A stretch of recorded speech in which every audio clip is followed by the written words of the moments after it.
What up guys, my name is Kong and today I'm going to be talking about The Mitchells versus the Machine. And this movie is released, I think it's released and produced by Netflix. And I watched this. I'm a big animated guy. I love anime, I love animation in general because I just love cartoon. I watched cartoon when I was younger, when I was a little boy. And I just love it because it's so very... It's just different, it's different from live action. So, excuse me. So let's talk about what I did like about this movie. I like the fact that this movie is very artistic, very expressive, in the way that is very, very different from your normal, typical anime. And it even includes some real life pictures and real life image, and I like that. I mean, it's very cool, it's very unique, it's different, it's trying to be different than your typical movies, and I like that a lot. So what else did I like? I like the character, the girl. I thought she was very unique. I thought she was very very creative, very herself, very very unique, and I like that. I like the family, not the family dysfunctional, but the the dysfunction between the father and the daughter. I thought that was very clear, very, you could see it, that the daughter is trying to show her passion, her love for filmmaking, and father doesn't really quite understand that. He don't quite know how to touch technology, don't quite understand her kind of joke, don't quite understand what she's trying to pursue in life. And I understand, I like that. I see that this movie does make it clear to you that there is a struggle in the family, and then you do see it here, and I like that here. What else? I like the two robots that got fried. I thought they were really interesting. They were really funny. That's just really unique. It's interesting. I like that a lot.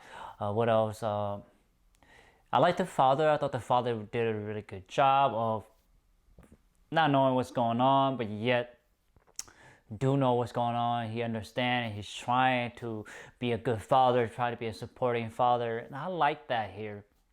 So let's talk about what I don't like about this movie. The antagonist, the little I guess you can say AI, artificial intelligence. She kind of took over all the robot, and she recreated a new robot. And yeah, the reason I say that because we don't know where this AI come from. We do know because this guy created her, but it just doesn't feel like a real threat. It is a real threat because she has control of all these robots, but it still doesn't have. It just doesn't. It feel very flat. The villain feels very flat, very boring, very not threatening, very just not an interesting villain to really watch or to care about. It's just tossed away, and I understand it. I know what the director is trying to do is representing the real world, because we're all focused on AI's intelligence, and this could be potential. I understand what the director is doing or trying to convey, but as a storytelling, this movie that the villain doesn't. I don't care about the villain really. I care about the Mitchells and their journey, not this villain. It doesn't have any.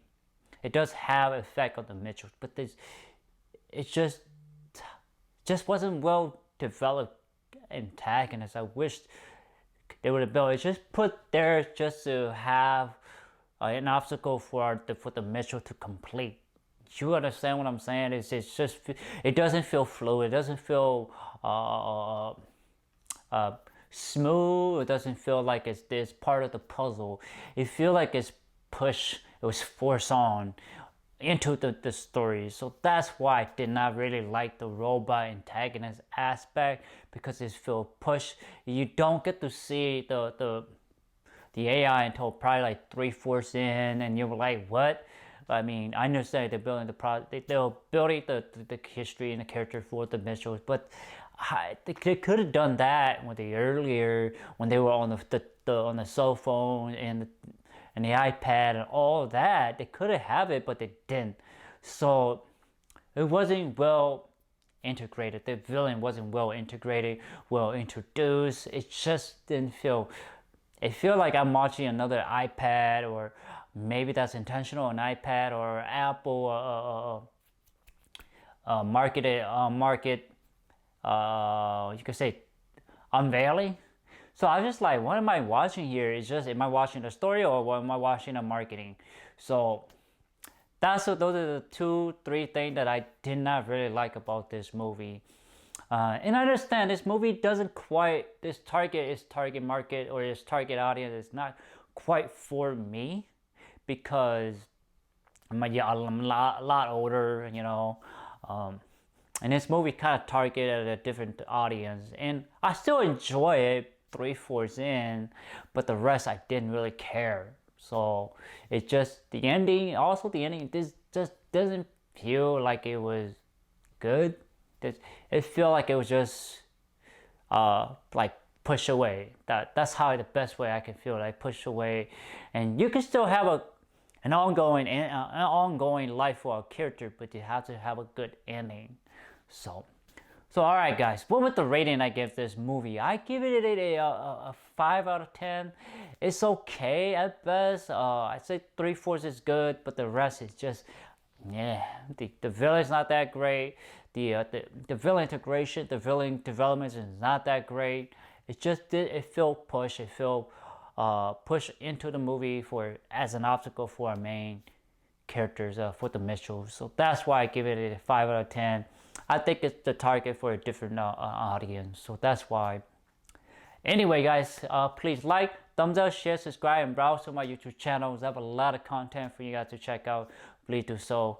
Thank you so much and take care, guys. Bye-bye.